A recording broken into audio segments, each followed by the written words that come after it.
Why? What's up guys, it's John here from tehkseven.net, and how are you fine people doing?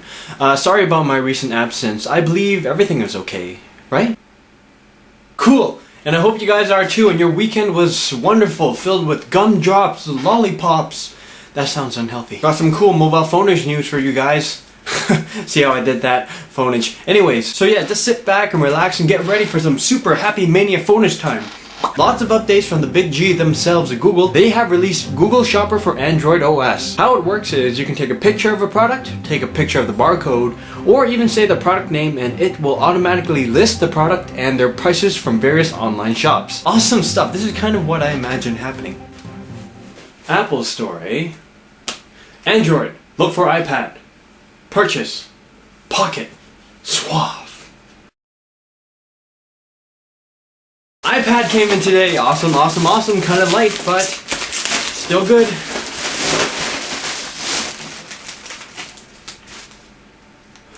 Not again! Something else Google is working on is an application called Google Goggles. It features instant translation of text using the phone's onboard camera. In the demo, the person hovers the phone over German menu. Here you see a Frühlingshafen style Arnold Schwarzenegger Haven. My German is quite rusty. I apologize. And within a fraction of a second, you see the direct English translation on the screen, as well as the original text digitalized. Very, very handy stuff for those who are learning a new language or traveling. Since we're on Android, the HTC Desire ROM is now available to hack install into your Google Nexus One. The HTC Desire is essentially HTC's very own Nexus One, with their gorgeous new Sense UI interface. I said it once and I'll say it again. HTC knows how to make sexy phones with sexy interfaces.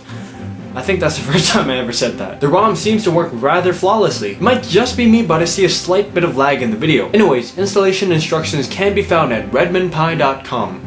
A direct link is on the side for you lazy peoples, like me. ZTC, a Chinese company, is spotted with a new device codenamed the Smooth. It looks like, you guessed it, the Palm Pre, but it is running Android. With rather mediocre specs and little information known about the RAM and the processor, this thing will sell for approximately $150 US. Now, I'm probably going to be hated for this, but I personally love the Palm Pre style form factor. Touchscreen portrait QWERTY keyboard, awesome. I personally love portrait QWERTYs. Like, on the iPhone, I almost never type landscape. In my opinion, BlackBerry phones have the absolute best physical QWERTY keyboards out there. Minus the fact that you have to kind of press 2 buttons to get that period symbol. So my QQ for you guys today would be, what is your favorite keyboard style? On-screen portrait like this, on-screen landscape, physical portrait like on the BlackBerries, physical landscapes like on this N900, or even a dial pad like on this Sony phone here. Check this out, Joe! This is a clip by Into Mobile that shows the construction process of the unibodied HTC Legend. Although a little Apple-like, I think this is very cool. And it will make the phone feel a lot more solid and lethal if you decide to throw it at somebody's head. Link to the full video on the side. Here's something that might interest some people, but I'm not going to spend too much time talking about it. The Nokia X10 specs and design have been apparently leaked on the internet. Regardless whether or not this is a real deal, it's just a schematic drawing of something that looks like Nokia's previous phone. With a keyboard, and the specs have already been leaked. Oh, moving on. An update to the Puma phone. In my opinion, the most interesting about the Puma phone isn't the solar cell on the back, but rather the UI. The UI is quite unique as it focuses on sports and activities. The UI looks almost game-like for some reason. This impressed me the most. Yeah, let's see that again. Cool. The phone also has a pedometer, pedometer, which can track your running and such, plus a bunch more other cool stuff.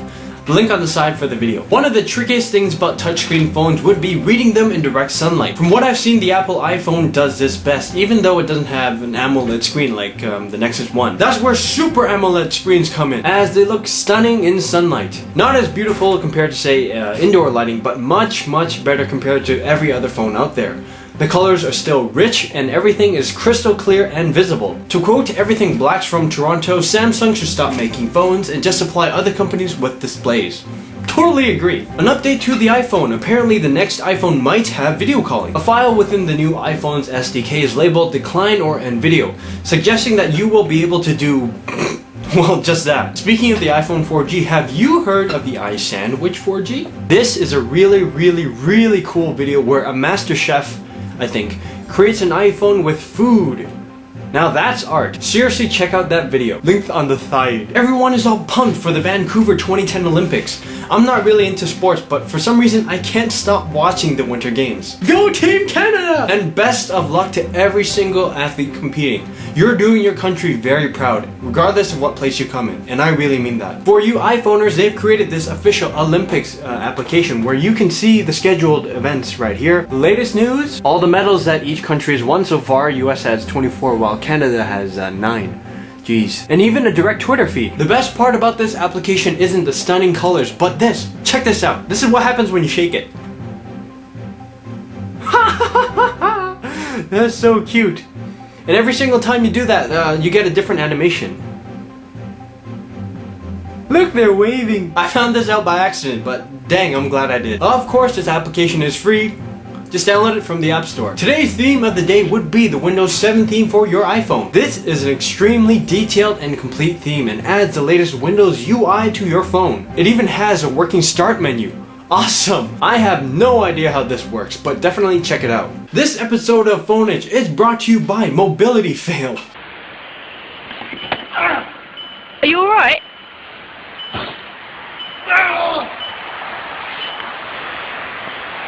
You okay?